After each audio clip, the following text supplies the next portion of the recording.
What bro, this is very wrong bro. Bro ஒன்று அந்த பக்கம் நில்லுங்க, இல்லைனா இந்த பக்கம் நில்லுங்க. ரெண்டுமே முடியலையா அரசியலை விட்டு ஓரமாக ஒதுங்கி நில்லுங்க. எப்படியாவது காக்கா பிடிச்சி வண்டியை ஓட்டிடலான்னு நினச்சிங்க, அது முடியாதுன்னு தெரிஞ்சு போச்சு. இப்போ கழுகுக்கு கழுவி விட போயிருக்கீங்க. ஐ மீன் காலை சொன்னேன். ஸோ மக்களே, இந்த லாஸ்ட் லைனை வச்சு நீங்கள் புரிஞ்சிருப்பீங்க நம்ம இந்த வீடியோக்குள்ளே யாரை கழுவி ஊற்ற போகிறோன்னு. அவரே தான். நான் உங்க தேவ் டேனியல். வாங்க வீடியோக்குள்ள போலாம். இப்ப ப்ரோ இது வந்து ப்ரோ ஒரு ட்ரைலர் ப்ரோ. மக்களே, இந்த வீடியோல நம்ம என்ன பார்க்க போறோம்னா, நம்ம சீமான் அண்ணனுடைய அரசியல் கிராப்பும் இப்போ அதுல அவருக்கு விழுந்துகிட்டு இருக்கிற பெரிய ஆப்பும், அதோட சேர்த்து டிவிகே கட்சியுடைய சில பாலிடிக்ஸ் வியூகங்களும், இதனுடைய தாக்கமா 2026ல நம்ம சீமானுடைய கட்சி எப்படி காணாம போக போகுதுன்னு நம்ம பார்க்க போறோம். வாங்க பார்க்கலாம். முதல்ல ரீசெண்டா வந்த ஒரு பெரிய அப்டேட் என்னன்னா, அண்ணன் சீமான் ரஜினி சாரை சந்திச்சு பேசியிருக்காரு. இது அவரே பிரஸ் மீட்ல கூப்பிட்டு ரொம்ப பந்தாவா ஷேர் பண்ணிக்கிட்டு இருக்காரு. என்ன சொல்லிருக்காருன்னா, நாங்கள் அரசியல் ரீதியாகவும் பேசணும், பல விஷயங்கள் பேசிக்கிட்டோம் அப்படின்னு. நான் என்ன சொல்றேன்னா, ரஜினி என்னமோ ஒரு கவர்னர் மாதிரியும் இவர் வருங்கால முதலமைச்சர் மாதிரியும்ல பந்தா பண்ணிக்கிட்டு இருக்காரு.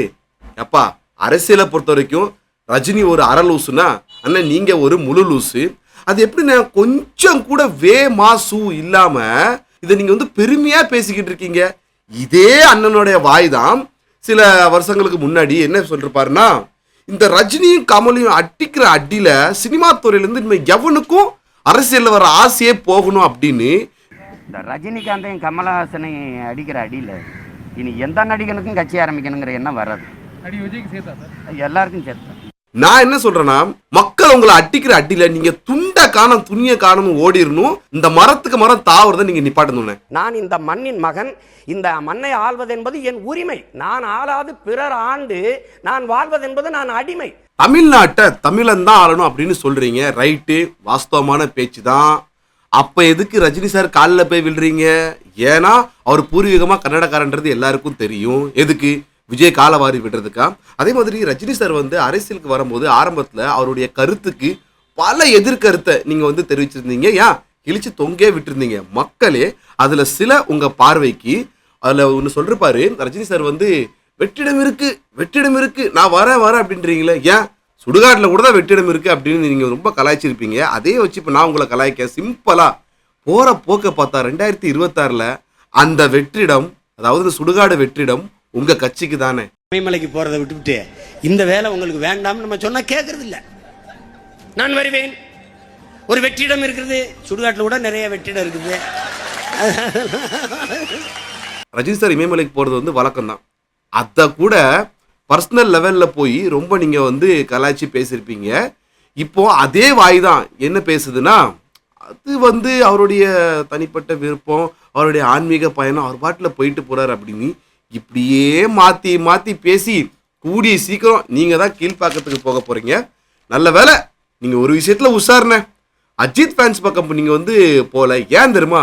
அவங்க ஆல்ரெடி கிளியர் கட்டா சொல்லிட்டாங்க, நாங்க வந்து அஜித் ரசிகன் ஆனா விஜய் தொண்டன் அப்படின்னு. மீறி போனா தோலை உரிச்சு தொங்க விட்டுருவாங்கன்னு உங்களுக்கு நல்லா தெரியும். அதனால நீங்க உஷாராயிட்டீங்க. உங்களெல்லாம் இன்னைய தேதிக்கின மக்கள் அரசியல் லீடரா விடுங்க, ஒரு சராசரி மனுஷனா கூட மதிக்கல. ஏன் நாங்களுமே செத்த பாம்பை எத்தனை வாட்டிடா திரும்ப அடிக்கிறது, இவருக்கு ஒரு வீடியோ பண்றதுன்னு யோசிச்சோம். ஆனா நீங்க செத்த பாம்பு இல்லைண்ணே, நீங்க உள்ளூர் ஓனாயின.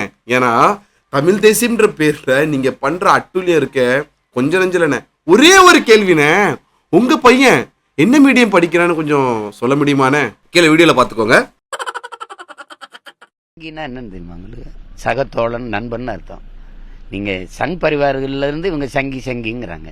உண்மையான சங்கி யார் தெரியுமில்ல? எங்களையெல்லாம் சங்கின்னு சொல்கிறவங்க தான். சொங்கி பயல்களா? யாரடா பார்த்து யாரடா சங்கிங்கிற? தொலைச்சு போடுவேன். வந்த நாயெல்லாம் சங்கி இதுக்கு ஒரு தடவை ஆடுறா ஜிங்கின்னு ஆட. ஒரு பக்கம் பார்த்துக்கிட்டீங்கன்னா சங்கின்ற வார்த்தைக்கு வந்து ஆதரவா அதுக்கு ஒரு விளக்கம் கொடுத்து பேசுறீங்க. அடுத்த நாளே சங்கின்ற வார்த்தைக்கு அகெயின்ஸ்டா அதுக்கு ஒரு விளக்கம் கொடுத்து பேசுறீங்கன்னு. இப்படி பேசுறதால ஆக மொத்தம் நீங்க தான் அரசியல் சொங்கி ஆயிட்டீங்கன்னு. இன்னொரு விஷயமும் சொல்றாரு, அரசியல் ரீதியா அவருடைய மனநிலை வந்து அதுக்கு அவர் வந்து பக்குவப்பட்டவர் இல்லை. ஏன் இவ்வளோ லிஸ்ட் போட்டு கிழிச்சிங்களே, அப்போ இது உங்களுக்கு தெரியல, உங்களுக்கு இதெல்லாம் புரியல. இப்படி அவருடைய மனநிலையை பத்தி பேசுறதுக்கு முன்னாடி உங்க கட்சியோட நிலையை கொஞ்சம் பாருங்க. இதுக்கு மேல நம்ம சீமான் முழுலூஸ் அண்ணனை பத்தி பேசி நம்ம அரலூஸ் ஆகிறதுக்குள்ள நம்ம வீடியோவோட பிகினிங்ல சொல்லியிருந்த மாதிரி டிவிகே கட்சியோட சில மூவ், அதனுடைய தாக்கம் என்டிகே மேல எப்படி இருக்கு, இதை கொஞ்சம் நம்ம பார்த்துடலாம் வாங்க.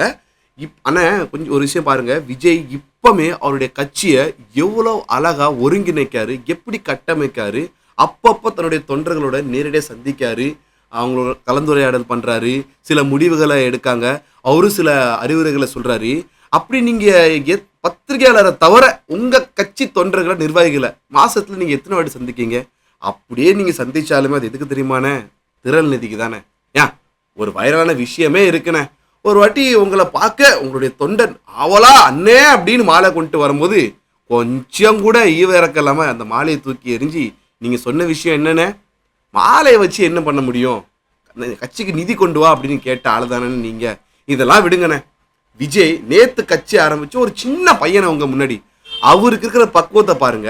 ரீசெண்டா நடந்த மாநாட்டுல அந்த மாநாட்டுக்கு இடம் கொடுத்த விவசாயிகளுக்கு அவர் ஆல்ரெடி வாடகை பணம்லாம் கொடுத்துட்டாரு ஹெக்டர் கணக்குல. அவங்களுடைய வர்த்தக ரீதியான ஒப்பந்தம் அங்கே முடிஞ்சிட்டு. ஆனா விஜய் உங்களை மாதிரி கிடையாது, அவரு தொலைநோக்கு சிந்தனை உள்ளவர். அதனாலதான் அவரு இவங்களுக்கும் நம்மளுக்கான உறவு வெறும் வர்த்தக ரீதியா இருக்கக்கூடாதுன்னு சொல்லி இப்போ ரீசெண்டா அவங்கள நேரடியா கூப்பிட்டு அவங்களுக்கு விருந்து கொடுத்து நன்றி சொல்லி பரிசளித்து அவங்கள கவனிச்சிருக்காரு. ஏன்னா தமிழ்நாட்டு மக்களுடைய மூளையை அவர் இப்பவுமே ரீட் பண்ண ஆரம்பிச்சிட்டாரு. நம்ம ஆளுங்க தப்பா நினைக்க வேண்டாம், இது யதார்த்தம் தான். ஒரு குவார்ட்டருக்கும் கோழி பிரியாணிக்குமே ஒரு நைட்டு லெவல் விசுவாசமா இருக்காங்க. நம்ம இப்ப இருந்தே அவங்களை இப்படி கௌரவிச்சாதான் வரப்போற காலங்கள்ல நமக்கு இவங்க ஓட் பேங்கா மாறுவாங்கன்னு அவர் எவ்வளவு தெளிவான சிந்தனையோட பண்ணிக்கிட்டு இருக்காரு. நீங்களா வாங்கண்ணே. அதே மாதிரி என்ன, நீங்க கட்சி ஆரம்பிச்சு எத்தனை வருஷம், 8 வருஷத்துக்கு மேலே ஆகுது. நான் சொல்ல தப்பா கூட இருக்கலாம், பட் ரொம்ப நாள் ஆயிட்டுன்னு. நீங்க ஆரம்பிச்ச நாள் இன்னி தேதி வரைக்கும் ஆதரவு இருக்குல்ல, ஆதரவு அது உங்களுக்கு எவ்வளவு கூடி இருக்கு. சினிமா பிரபலங்களாக இருக்கட்டும், இல்ல மற்ற செலிபிரிட்டிஸா இருக்கட்டும், உங்களுக்கு எத்தனை பேர் உங்களுக்கு சப்போர்ட் பண்றாங்க? ஆதரவு விடுங்க, உங்க கட்சி அழிஞ்சுக்கிட்டு தான் இருக்கு, பல பேர் விலகிட்டு இருக்காங்க, அதுக்கு நம்ம வருவோம். ஆனா நீங்க விஜய் எடுத்துக்கிட்டீங்கன்னா ஆரம்ப புள்ளியிலே அவருக்கு சினிமால இருந்து எவ்வளவு சப்போர்ட் இருக்குதுமா. பார்த்திபன்ல இருந்து, சமுத்திரகனில இருந்து, விஷால்ல இருந்து எவ்வளவு பேர் அவங்க ஆதரவு குரல் கொடுக்குறாங்க. இவ்வளவு ஏன் சத்யராஜ் இனிய கொள்கை பரப்பு செயலாளராக ஆக்கிருங்க அப்படின்னு ஓப்பனா அவர் ஒரு வேண்டுகோளே வச்சிருக்காரு. அந்த அளவுக்கு அவருக்கு ஆதரவு பெருகிட்டு இருக்கு. அதே மாதிரி அடுத்ததை பார்த்துக்கிட்டிங்கன்னா கூட்டணி பத்தி விஜய் பேசுனதை நீங்க மட்டும் இல்ல பல பேர் விமர்சனம் பண்ணாங்க. நீங்க பயந்துட்டாரு, இப்பவே கூட்டணி பத்தி பேசுறாரு, என்ன மாதிரி ஆக முடியாது அப்படி இப்படின்னு உங்க உருட்டுனீங்க. ஆனா அதுக்குள்ள இருக்கிற அந்த அரசியல் ஆழத்தை பார்த்தீங்கன்னா விஜய் நல்ல அந்த களத்தை புரிஞ்சிருக்காரு. ஏன்னா அரசியல்ல நிரந்தர எதிரியும் கிடையாது, நிரந்தர நண்பனும் கிடையாது. களம் எப்போ எப்படி வேணா மாறலாம்.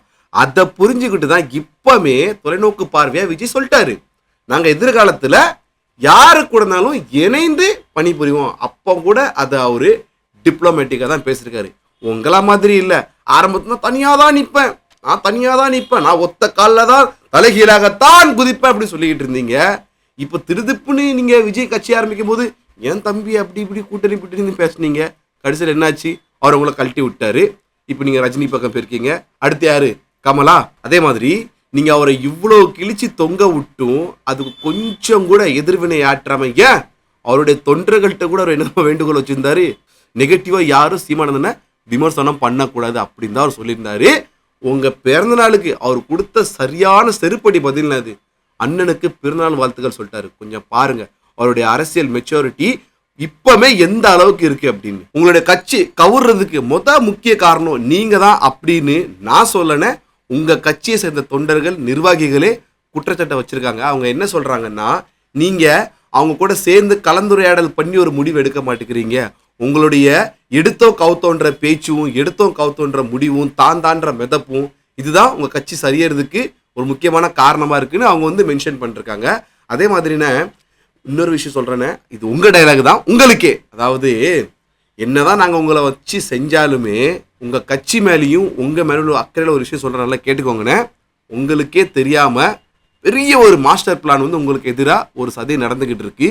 டிஎம்கே கட்சி சில ஆட்களை இறக்கி விட்டுருக்காங்க. அவங்க என்ன மாஸ்டர் பிளான் பண்றாங்கன்னா, அவங்க கட்சியை சேர்ந்த மாணவர்கள் அணி நிர்வாகி ஒருத்தரை உங்களுக்கு எதிராக களம் இறக்கி விட்டுருக்காங்க. அது யாருன்னு மக்களை நீங்க புரிஞ்சிருப்பீங்க, அண்ணனும் புரிஞ்சுப்பீங்கன்னு நினைக்கிறேன். அவங்களுடைய டாஸ்கே என்னன்னு பார்த்துக்கிட்டீங்கன்னா, உங்க கட்சியில இருந்து காசுக்கு பல விஷயத்துக்கு வர்ற ஆட்களை அவங்க பக்கம் இழுக்கிறது தான். இதுலயும் ஃப்ளாப் ஆனா பிளான் பி அவங்க வச்சிருக்காங்க. அந்த பிளான் பி என்னன்னா, தமிழக வாழ்வுரிமை கட்சி தலைவர் வேல்முருகன் அவர் மூலியமா இந்த காயை அவங்க நகர்த்த போறாங்க. எப்படின்னா, இப்போ சில ஆட்கள் டிஎம்கே நேரடியா கூட்டு அவங்க பக்கம் வந்துருவாங்க. சில ஆட்கள் உங்க மேல ரொம்ப பற்றா பக்தியா இருக்க வாய்ப்புகள் இருக்கு. அவங்கள டைரக்டா டிஎம்கே அடிக்க முடியாது. அதுக்கு அவங்க என்ன பிளான் வைக்காங்கன்னா, இந்த வேல்முருகன் கட்சியோட கொள்கையும் உங்க கட்சியோட கொள்கையும் கிட்டத்தட்ட சேம் தான், தமிழ் தேசியம். ஸோ அவங்கள உங்க கூட இணங்க வச்சு, அதுக்கப்புறம் உங்கள அதிருப்தி ஆளுங்க இருப்பாங்கல்ல, உங்களுடைய செயல்பாடுகள் பிடிக்காத ஆளுங்க, அவங்கள அவங்க பக்கம் இழுத்து முதல்ல அங்க இருந்து அப்படியே டிஎம்கே பக்கம் இழுக்க பாருங்க. என்ன மாதிரி மாஸ்டர் பிளான் நடந்துகிட்டு இருக்கு, பார்த்து சூதானமா நடந்துக்கோங்கண்ணே. இல்ல இன்னொரு வேடிக்கையான விஷயம் என்ன தெரியுமாண்ணே, டிஎம்கேவாவது கொஞ்சம் மாஸ்டர் பிளான் பண்றாங்க, எக்ஸிக்யூட் பண்ணி உங்களுக்கு ஆப்பு வைக்காங்க. ஆனா டிவிகே கட்சிக்கு போனஸ் மாதிரி உங்க செயல்பாடு உங்க பேச்சுமே அமைஞ்சிருக்குண்ணே. எந்த ஒரு எஃபர்ட்டுமே எடுக்காம டிவிகே கட்சியிலையும் உங்க தொண்டர்கள் உங்க ஆட்கள் சேர்ந்துகிட்டு தான் இருக்காங்க. இதான் இன்னைக்கு கல நிலவரம், இதான் உண்மைண்ணே. ஸோ மக்களே, நம்ம ஆஸ் யூஷுவல் நம்ம வீடியோட எண்ட் கான்க்ளூஷனுக்கு வந்துட்டோம். போற போக்குல முதல்ல சீமானனுக்கு 2 அட்வைஸ் தட்டி விட்டுருவோம். அண்ணன், உங்களுக்கு எதிரி உங்க வாயும் உங்க திமிரும் தான். உங்க வாயில வடை சொல்ற பழக்கத்தை விட்டுருங்க, உங்க அணுகுமுறையை கொஞ்சம் மாத்துங்க, நீங்க உருப்பிட்டுலாம். அதே மாதிரி டிவிகே கட்சி ஆரம்பிச்சதுமே அரசியல் பிரமுகர்கள், விமர்சகர்கள், யூடியூபர்ஸ் எல்லாரும் வச்ச ஒரே கருத்து என்னன்னு பார்த்துக்கிட்டீங்கன்னா, டிவிகே கட்சி மூலியமா டிஎம்கேக்கு ஓட்டு பிரிதோ இல்லையோ, ஏன்னா அவங்க பெரிய சாம்ராஜ்யம், மொத்த அடி என்டிகேக்கு தான் அப்படின்னு சொல்லிருக்காங்க. இப்படியாப்பட்ட ஒரு அரசியல் சூழல்ல நீங்க விஜயோட ஒன்று இணைந்து பணியாற்றணும், இல்லைன்னா வாயை வச்சுக்கிட்டு சும்மையாவது கிடக்கணும். நீங்க அவரை எதுக்குத்துக்கிட்டு இருக்கீங்க, இது உங்களுக்கு சரிவை தான் கொடுக்க போகுது. இப்போ ரீசெண்டாக ரஜினி சந்திப்பில் நீங்க என்ன பேசியிருக்கலாம்னு பார்த்துக்கிட்டீங்கன்னா, ரஜினி வந்து ஒரு பெரிய சக்தி, அதே மாதிரி உங்கள்கிட்ட 8% ஓட்டு இருக்கு, நம்ம 2 பேரும் சேர்ந்து பணியாற்றலாம், டிவிக்கே எதிர்க்கலாம் அப்படின்னு பேசியிருக்க வாய்ப்பு இருக்கு. ஆனா நீங்க நினைச்சது நடக்கணுமே. நாளடைவில் ரஜினி அவரோட மனசை மாத்திக்கிட்டு சினி ஃபீல்ட்லேருந்து என்னால தான் அரசியல் சாதிக்க முடியல, எங்கள் ஜென்ரேஷனான விஜய் சாதிக்கட்டும் அப்படின்னு அவர் ஆதரவு விஜய்க்கு சொல்லிட்டாருன்னா அங்கேயும் உங்களுக்கு தான் ஆப்புனேன். ஸோ மக்களே, ஓவராலா இந்த வீடியோவை பார்த்ததுக்கு அப்புறம் வருங்காலத்தில் ரஜினி சீமான் கூட சேருவாரா, இல்லை நம்ம சீமானந்தனே மானம் கெட்டு போய் மறுபடியும் விஜய் கூட சேருவாரா, இல்லை இவங்க 2 பேரும் சேர்ந்து இவங்கள டிவிகே கட்சி தலைவர் விஜய் எதிர்ப்பாரா? உங்களுடைய கருத்து என்ன? கமெண்ட் பாக்ஸில் மென்ஷன் பண்ணுறேங்க. சேனலை சப்ஸ்கிரைப் பண்ணுறேங்க, ஃபாலோ பண்ணிடுங்க.